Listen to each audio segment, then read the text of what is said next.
तर राम राम मंडळी, स्वागत आहे तुमचं पुन्हा एकदा नवीन ब्लॉगमध्ये. काय सांगू तुम्हाला, काल बसलो होतो चहाच्या टपरीवर. मग काय, तेवढ्यात एक येडझव आलं आणि म्हणलं लय बोर लय भावानो, चला कुठतरी फिरायला जाऊ. तेवढ्यात दुसरं म्हणतंय चला चला गोव्याला जाऊ. मी म्हणलं मायाला ह्यांचं डोकं फिरलं का काय रे, खिशात नाही दाना आणि बाजीराव म्हणा. मग एक जण उठलं आणि जोरात बोललं, भावा पैसे तर काय नाही पण हिंमत लय आहे. मी म्हणलं हिमतीच्या जोरावर जनरल डब्यात जागा भेटणार आहे होय. मग काय, असलीच बोलाबोली घासाघाशी झाल्यावर सगळे बोंबलले, चला जाऊनच येऊ. मग काय, आलो दुसऱ्या दिवशी रेल्वे स्टेशनला. इथे एवढी गर्दी होती जस काय इथं फुकटमध्ये विष मिळत होतं का काय. अहो आजकाल लोकांची हालतच झाली आहे तशी. तिकीट काढायला एवढी रांग, ती बघून आमची फाटली डांग. मग काय, एक चहावाला सापडलं. मी म्हणलं चला चहा तर पिऊ, जरा मूड फ्रेश होते. चहावाला म्हणलं स्पेशल कटिंग स्पेशल कटिंग. आमची पोरं म्हणतात ह्याची खात्री कुठं आहे मग. असले येड्या भोकाचे नग आहे आमच्याकडे. मग थोडा वेळ बसलो आम्ही कट्ट्यावर. आक्याला लागली भूक. मग काय, आक्याने घेतली अंडा बिर्याणी. मग काय, पुढे तुम्हीच ऐका.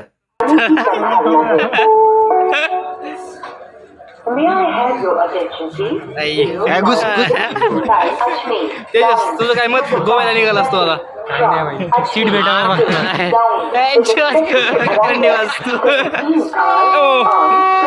ऑक्टोपस ऑक्टोपस ऑक्टोपस खाणे छोटावाला लॉबस्टर. कृपया लक्ष द्या. पुणे कसली क्लिअरिटी मोबाईलला काय दिसायले जम्मू तावी झेलम एक्सप्रेस. मग बघतो तर काय, तेवढ्यात ट्रेन आली. आत शिरलो आणि मंडळी तो दृश्य बघून काय सांगू तुम्हाला, पाय ठेवाय जागा नको. लोकांनी एवढा धक्का दिला की मी सँडविच सारखं चिरगुळून गेलो. मग आईला म्हणलं अख्खं पुणे गोव्याला चाललं का काय. रात्री चालू झाली की सगळ्याच्या लोकांची इंजिन चालू झाली. सगळे लोक घर घुरत होते.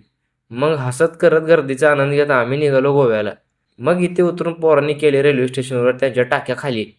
मग आम्ही चालू केला रूम शोधण्याचा प्रवास.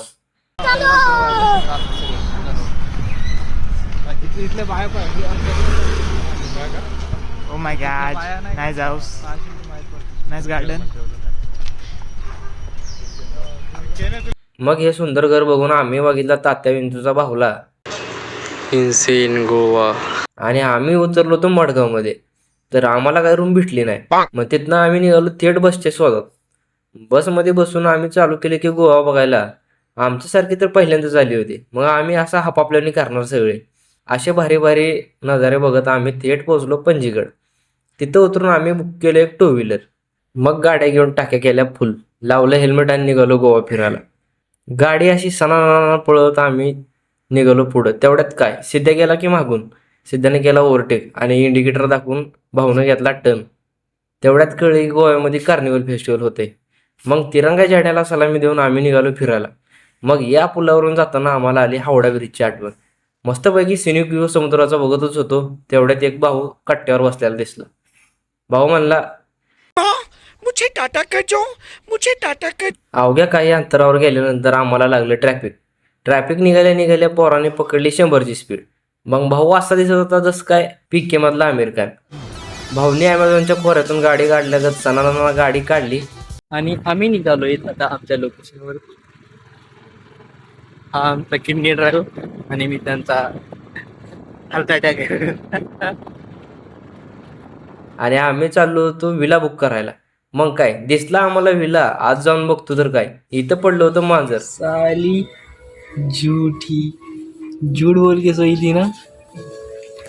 मग आंघोळ्या विंगोळ्या करून आम्ही निघालो गोवा दर्शनास. हे होते एक भारी चर्च. मग इथून आम्ही निघालो समुद्र बघायला. मग जी पोरं आली नव्हती त्यांच्यासाठी दादाने दिला एक मेसेज.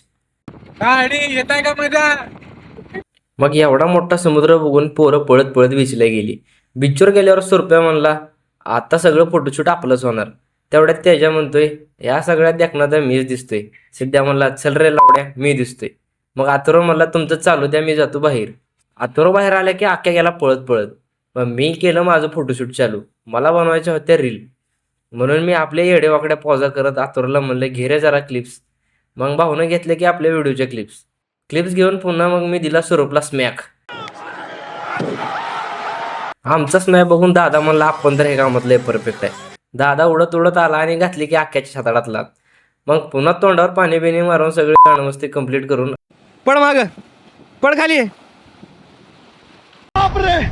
नुसत्या हाडांचा सापळा, नुसत्या हाडांचा सापळा. व्हिडिओ चालू आहे, व्हिडिओ. आम्ही रूमवर गेलो, फ्रेश झालो आणि डबल सनसेट बघायला डबल बीचवर आलो. मग इथे येऊन आम्ही बघितला सनसेट. मग शूट केल्या काही रीला. तेवढ्यात दादा अथर्वला म्हणला,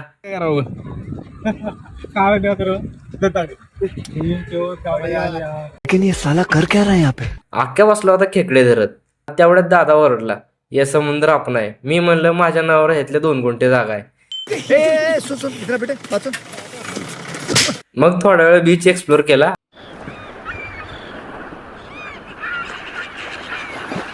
आणि मग इथून निघालो. तेवढ्यात आख्या माझ्या पायावर गाडी चढत होता. मग रात्रभर झोपून घेतलं आणि सकाळी उठल्या उठल्या सूर्यनारायणाचं दर्शन घेत आम्ही एक काढला सनकिस्ट फोटो आणि परत निघालो कुठे काय गावते का बघायला. मग येऊन बसलो एका किल्ल्यावर. त्याचं नाव होतं आगोडा. मग किल्ला बिल्ला फिरला. किल्ल्यावरनं जी व्ह्यू दिसत होता की नाही, हा हा हा, तुम्हीच बघा त्याला.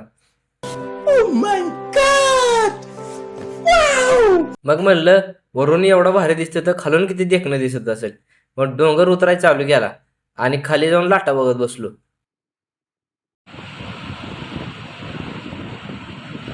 तेवढ्यात अथर्वनं आणला रानमेवा. मग खाऊन बघितला तर काय लागला केक गोड.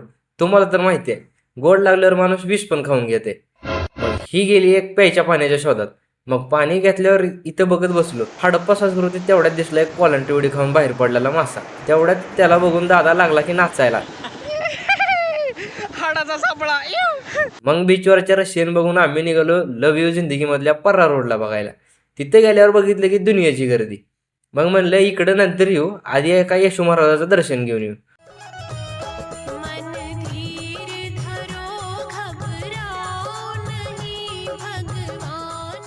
दर्शन घेऊन निघालो परत बीचकड, कारण आम्हाला ओढ समुद्राची आणि समुद्रावर असलेल्या रशियनची. इथे येऊन दिली की शाहरुख खानची पोज. मग थोडं खेळून बीचवर रात्रीचा आनंद घेत अशा लाइटिंग बिटिंगचे बँड घेऊन आम्ही 100च्या स्पीडनं रूमकडे निघालो, कारण दुसऱ्या दिवशी होता सिद्धेचा बड्डे. मग बड्डे म्हणल्यावर आता फुल माहोल आणि त्यातल्या त्यात आम्ही गोव्यात. मग काय लावलं गाणे आणि आम्ही लागलो नाचायला.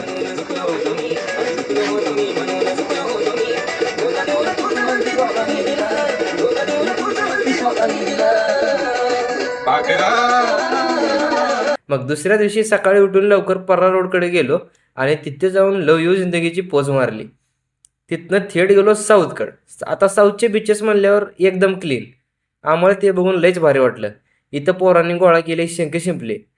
आय लव्ह यू गोवाचं नाव मोडून गोव्याला गेला बाय बाय. इथून येताना पोरांना बघितला दूधसागर वॉटरफॉल.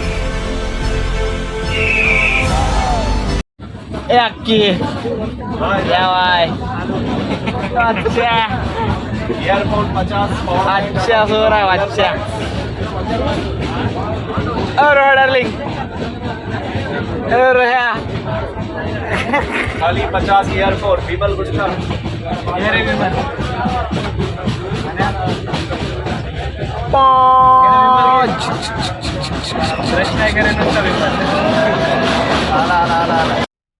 वापस येताना गावलो पोलीसवाले.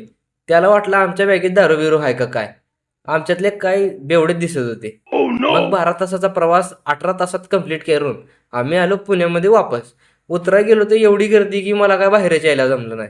मग मी आधीच बारीक, मग दादानं काढलं मला हात घालून बाहेर आणि कसा बसा जीव वाचवत आम्ही आलो गर्दीतनं बाहेर. आणि मग काय तर एकत्रित असा होता आमचा गोव्याचा प्रवास.